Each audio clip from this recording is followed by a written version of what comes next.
പടച്ച റബ്ബേ, നമ്മുടെ നബിയുടെ ബ്രെയിന് എമ്മാതിരി ബ്രെയിനാ മക്കളെ.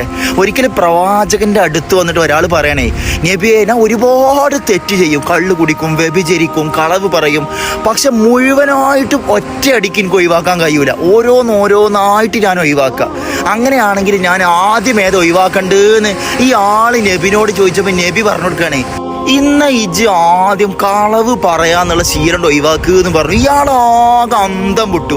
കാരണം അതിനേക്കാളും ഗുരുതരമായ തെറ്റായ കള്ളുകുടിയും വ്യഭിചാരവുമുള്ള എന്നോട് നബി ആദ്യം പറഞ്ഞത് കളവ് ഒഴിവാക്കാനാണ്.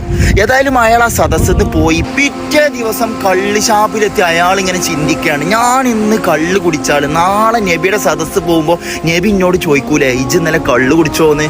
അപ്പം ഞാൻ സത്യം പറയേണ്ടി വരുമല്ലോ, അതുകൊണ്ട് കള്ള് കുടിക്കണ്ട.